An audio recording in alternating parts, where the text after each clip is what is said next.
Hello folks, I'm John Mahler and this is the Poor Yankee Workshop. And this is a bookshelf. This is a very old bookshelf. This bookshelf is older than me. This was my parents' bookshelf. I grew up with this bookshelf. I love this bookshelf. And it has not received the care that it should have gotten these past few years. And now, it's mine. So what do I do with it? Well, there's a lot of things wrong with it. First off, it's filthy. Second off, a lot of the wood has gotten cracked and warped, especially this back here, this plywood. This was once very nice plywood, but now it's not.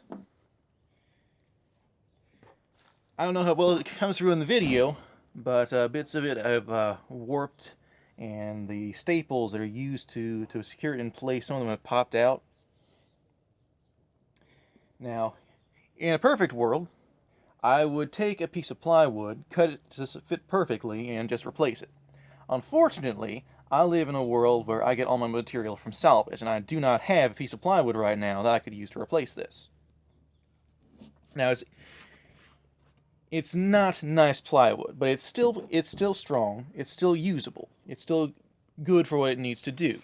It's just not secured.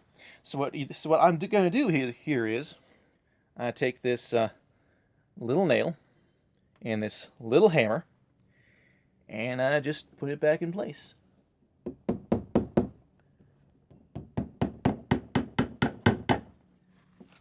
Now, this is the kind of thing you could do with a full-sized hammer. You could, but it would just be very fraught. Kinda likely to go wrong. This is one of those things that, well, you wouldn't want a full-size nail. Not at all. You could do it with a full-size hammer. You could not do this with full-size nails. Okay, so there's that. In an optimum world without any video cameras running, I'd do the entire thing of that before I move on to anything else, but the camera's running, and I'm not very good at editing. So, next is cleaning. I don't know how well it comes through in the video, but this is very dusty, very dirty. So, I want to clean it off. I take a rag, and I soak it in water. Just water. No soap for this. Not for this application. If you're just cleaning something, then yes, absolutely, use soap. It makes things better. But for this application, plain water. And I just run over every single surface. Literally every single surface. Get under things, get behind things, get around things, into corners, everywhere. And then, as soon as I am certain that everything is clean, gotta be very certain of that, I'm gonna leave it out here in the sun. The sun is shining. You can probably see that. And I'm gonna leave it out here until it's perfectly dry. And then I'm gonna come out here with my other rag and my oil. I'm going to oil up the whole thing. Now, oil is a tremendous thing to use. It's amazing the things it can do to wood. Okay, I've gotten pieces of wood, or I've gotten things made of wood that were cracked and warped and looked just about to fall down.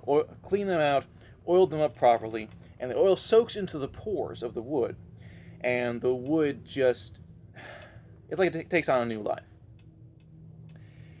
And that is a thing that no one actually told me about. That is something I had to find out for myself. So I'm telling you, so hopefully I can save you a lot of the trouble that I had. And I don't think I'll actually show me doing that, because otherwise the video would be running for a very long time, or I'd have to edit it, and that is just a big headache for me because it requires transferring the video to another machine, and just it's not worth it. So that's it. I'll put a link back to my other video when I talk about oiling wood, so you can just look at how it's done. It's not complicated. It's not something that really needs long explanations. Just in case, avoid any possibility of confusion. Yeah, that's it. That's all for now. That's the video. I'm going to get to work. And that's all. Please comment below with anything you have to say. I'd like to know what you think. And if you have any questions, have any projects you're about to start, you'd like any suggestions I can give, I'd be happy to respond. And have a good day, and God bless.